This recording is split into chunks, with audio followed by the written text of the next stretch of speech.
Today we're going to talk about vitamin B6 deficiency symptoms that you've never heard before.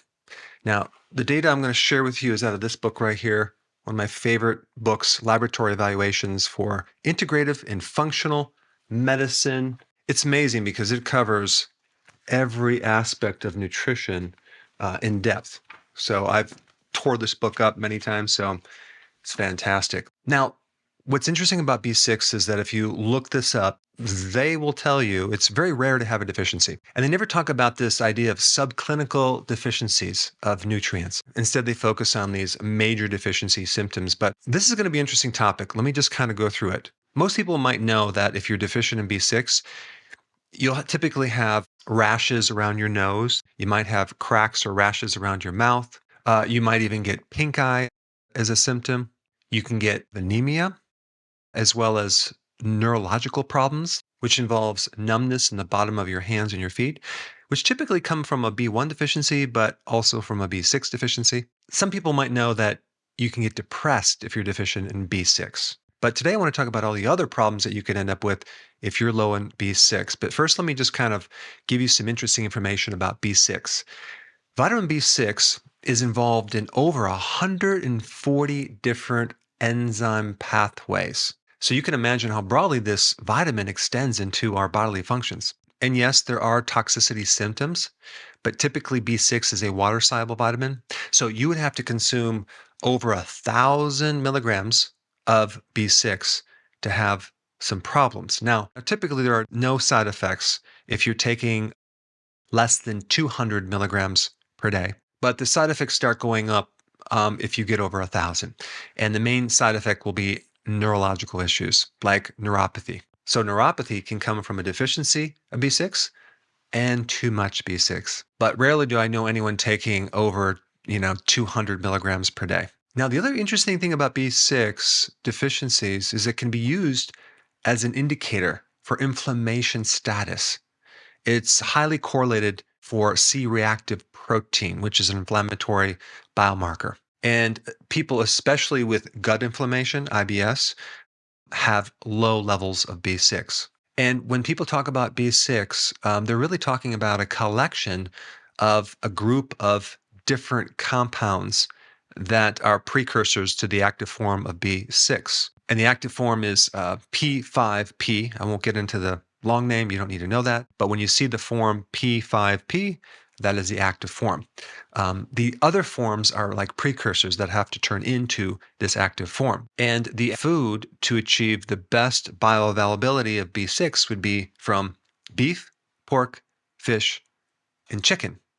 Dairy and eggs are not the best source, and even plant-based B6 is not the best source. So here are the symptoms that very few people know about that are related to a B6 deficiency. I just mentioned inflammation, so let's put that on the top of the list. So inflammation, especially of the gut, could be related to a B6 deficiency. Number two, B6 helps control polyunsaturated fatty acids.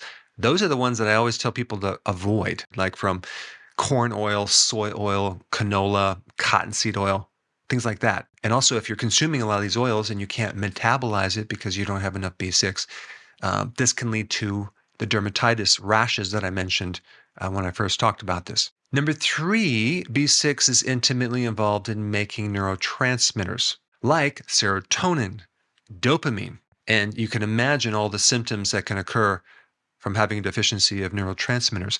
So in other words, B6 is necessary to make all of these neurotransmitters. So it can affect your mood, it can affect having addictions, it can affect your general state of just nerve communication. Number four, B6 is involved in the conversion from something called ALA to DHA. Now, what is that?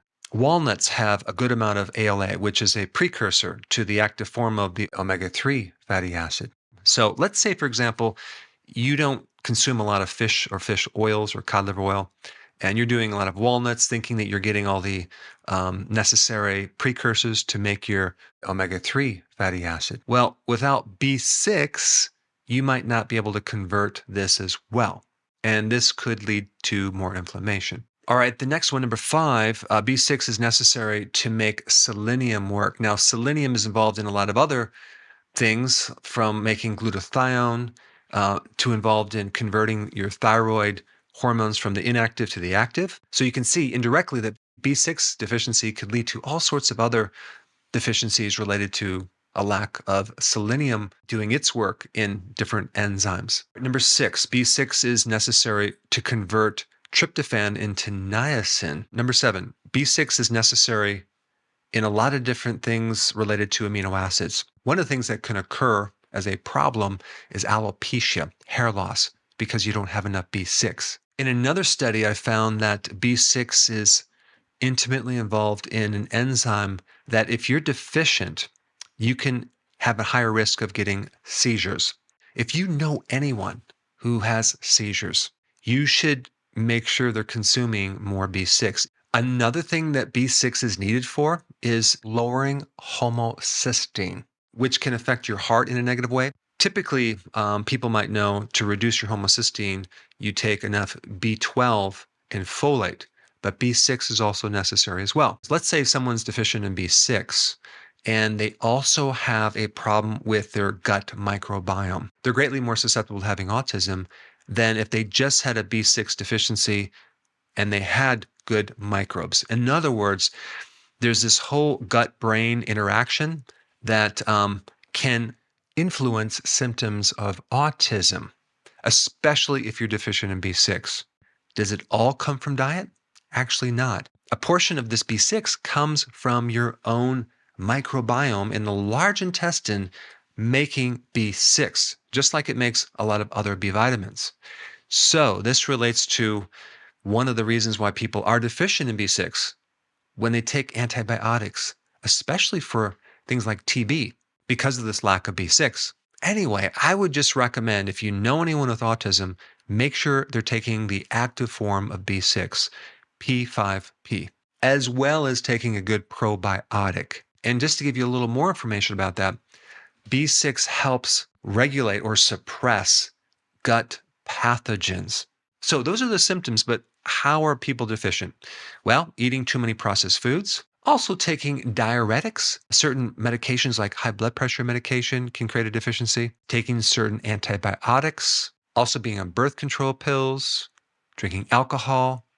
If you're pregnant or lactating, also smoking creates a deficiency. Certain herbicides, as in glyphosate in all the GMO foods, and even taking high levels of an herb called ginkgo biloba can create a deficiency, but you'd have to take quite a bit of that compound. Now, because of the censoring and the suppressing of the algorithms on YouTube, it's becoming more difficult to find my content. And there's a lot of content that I cannot put on YouTube, unfortunately. So to make sure you have full access of all my information, go to drberg.com and subscribe to my newsletter by clicking the link down below in the description. I will see you on the other side.